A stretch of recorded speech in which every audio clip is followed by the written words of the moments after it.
जी हाँ, 11 साल की उम्र से जिस शख्स ने लगातार शेयर बाजार में पैसा बनाया हो और 13 साल की उम्र में जिस शख्स ने अपना टैक्स फाइल की हो, जी हाँ, मैं बात कर रहा हूँ वॉरेन बुफेट साहब की, जो कि माने जाते हैं एक बहुत ही शानदार इन्वेस्टर, और सब लोग उनकी दुनिया भर में रिस्पेक्ट करते हैं। और उनकी जो बर्कशायर हैथवे की एजीएम होती है, उसको सब लोग सुनते हैं और उससे कुछ ना कुछ सीखते हैं। तो इस बार की बर्कशायर हैथवे की जो मीटिंग थी वो 4.5 घंटा, जी हाँ, 4.5 घंटा चली। और इस बार वहां पर लोग नहीं पहुंचे थे क्योंकि ये कोविड-19 के का समय है। तो इस बार उन्होंने जो अपनी बैठक है वो दरअसल इंटरनेट पर करी। याहू फाइनेंस ने उनकी लाइव बैठक को स्ट्रीम किया और हमने वो लाइव बैठक देखकर कुछ अच्छी चीजें आपके लिए निकाली हैं। करीब करीब 2.5 घंटे तक क्वेश्चन आंसर्स का राउंड चला है उस 4.5 घंटे की बैठक में, जो कि कुछ जर्नलिस्ट ने सवाल पूछे लोगों से इकट्ठा करके। तो लाइव स्ट्रीमिंग हुई, कुछ ब्लैक एंड व्हाइट स्लाइड्स उन्होंने पेश करी और उसके जरिए समझाने की कोशिश करी कि क्या कुछ हुआ है इस साल। और करीब $50 बिलियन का एक ही क्वार्टर में लॉस कैसे हो गया, ये दुनिया भर में देखिए इस समय हेडलाइन बनी हुई है। तो कोविड का वक्त है, जाहिर सी बात है जिसके पास जितने शेयर होंगे और शेयर बाजार जब वॉलेटाइल होता है तो उसको उतना बड़ा झटका भी लगेगा। तो $50 बिलियन का लॉस हुआ है कोरोना वायरस की वजह से, ये लॉस हुआ है। लेकिन देखिए समझने वाली बातें बहुत सारी हैं इस पूरी की पूरी कॉन्फ्रेंस में, और वो मैं आपको एक एक करके बताता हूं। जो सबसे इंपॉर्टेंट हेडलाइन इसमें से निकल कर आई है वो ये है कि उन्होंने एयरलाइन के सारे शेयर बेच दिए। जी हाँ, आप सही सुन रहे हैं, 4 एयरलाइन कंपनियों को वो ओन करते थे और उन्होंने एक भी शेयर एयरलाइन कंपनी का नहीं रखा। तो सबसे बड़ी लर्निंग है, जब आपको समझ में आए कि बिजनेस आपके फेवर में नहीं चल रहा है तो थोड़ी बहुत शेयर मत बेचिए, सारे बेचकर वहां से निकल जाइए, जैसा कि वॉरेन बफेट साहब ने किया है। डेल्टा, अमेरिकन एयरलाइंस, साउथवेस्ट और यूनाइटेड, इसमें उन्होंने लॉस बुक कर लिया। तो देखिए लॉस बुक करना एक आर्ट है जो सबको आनी चाहिए। कई लोग सोचते हैं कि थोड़ा इंतजार कर लेते हैं, कोई बात नहीं, चीजें संभल जाएंगी, लेकिन देखिए लॉस बुक करना जरूर आना चाहिए शेयर बाजार में। और ये वॉरेन बुफेट साहब ने एक बार फिर से देखिए आपको करके दिखाया है और अपनी गलती मान लेना चाहिए।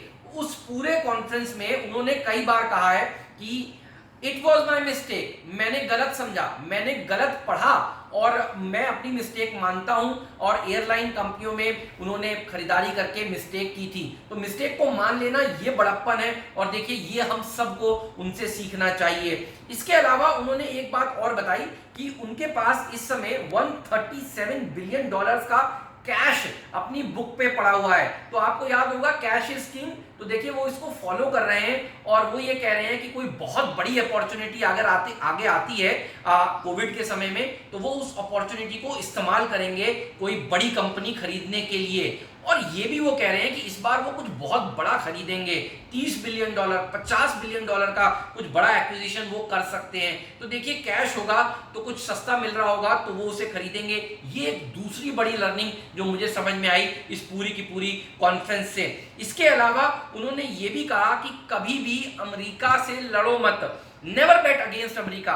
ये उन्होंने एक लाइन पेश करी है और ये बहुत बढ़िया लाइन है। उन्हें भरोसा है यूएस की इकोनॉमी पर और उन्होंने उदाहरण दिए बहुत सारे। वो ये कह रहे हैं कि देखिए सिविल वॉर हमने देखा 1860 में, हमने इन्फ्लुएंजा देखा, हमने ग्रेट डिप्रेशन देखा, हमने ग्लोबल फाइनेंशियल क्राइसिस देखा, सितंबर 11 9/11 देखा। तो इतनी सारी चीजें देखने के बाद भी बाजार देखिए वहां से बढ़ा है और वो आज भी यही कहते हैं कि शेयर बाजार से बढ़िया कोई भी दूसरा विकल्प नहीं है।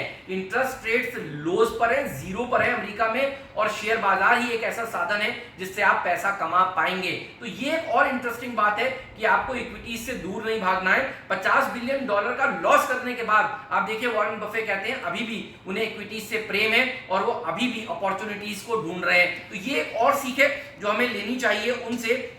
और उसके बाद उन्होंने एक बात और कही है कि देखिए आपको हमेशा भूलना नहीं चाहिए इतिहास को। इतिहास ये बताता है कि कभी भी बहुत बड़ी दिक्कत के बाद देखिए उजाला होता है, अंधेरे के बाद प्रकाश आता है। तो इतिहास ये बताता है कि जब अमेरिका की शुरुआत हुई थी 1789 में, जब उनका कॉन्स्टिट्यूशन रचा गया था, तब से अब तक देखिए अमेरिका ने ग्रो किया है, इक्विटी मार्केट ने बूम किया है। तो ऐसे समय में डरने घबराने का वक्त नहीं है। ये एक टेस्टिंग पीरियड है, जो शब्द उन्होंने इस्तेमाल किया, और टेस्टिंग पीरियड के बाद हम वापस से बहुत ही बढ़िया सक्षम तरीके से निकलेंगे। कोविड के बारे में उनके विचार बहुत ही महत्वपूर्ण थे। पूरा कॉन्फ्रेंस सुनने के बाद जो उन्होंने देखिए कहा है, मैं आपको बताता हूं। वो ये कह रहे हैं एक ट्रेन है, उसको इस बार जबरदस्ती हमने रोका है, इकोनॉमी को हमने रोका है, कारोबार को हमने एक बार कहा है कि नहीं आप कामकाज करिए। इसके परिणाम देखिए कह रहे हैं हमें नहीं पता, और कुछ भी गैस वर्क करना मुश्किल है, लेकिन वो ये कह रहे हैं परिणाम कुछ ही दिनों में सामने आ जाएंगे। तो पिछली बार ये हुआ था कि इकोनॉमी पटरी से थोड़ी सी अलग आई थी। आपको याद होगा जब बैंकिंग सिस्टम 2008 में फेल हुआ था, और उसके बाद आपको ये भी याद होगा कि वॉरेन बुफे साहब ने गोल्डमैन में स्टेक खरीदा था, और बहुत तेजी से देखिए पूरी की पूरी इकोनॉमी वापस से पटरी से वापस आ गई थी। लेकिन इस बार वो कह रहे हैं कि देखिए उनको खुद नहीं पता कि ये कोविड वाला संकट जो है ये कितना लंबा गहराता है और क्या कुछ निकल कर आता है। लेकिन वो ये कह रहे हैं कि ये बात तो पक्की है, उनका एक्सपीरियंस ये कहता है कि हम इस संकट से निकल कर आ जाएंगे। देखिए ये सारी चीजें आपको बताना इसलिए जरूरी था ताकि आपको ये समझ में आए कि सबसे एक्सपीरियंस इन्वेस्टर इस समय क्या सोच रहा है, और ये सोच बहुत इंपॉर्टेंट है। बुलिश है देखिए वो अभी भी, इन्वेस्टिंग करना जारी रख रहे हैं, रुक नहीं रहे हैं, अच्छे इन्वेस्टमेंट अपॉर्चुनिटीज तलाश रहे हैं, और खुद कह रहे हैं कि अभी तक तो मैंने नहीं खरीदा है, लेकिन मैं अभी भी मेरी तलाश जारी है। तो देखिए आपको भी घबराना नहीं है, डरना नहीं है। ये बर्कशायर हैथवे की जो बैठक है, अगर आप सुन पाए तो जरूर सुनिएगा।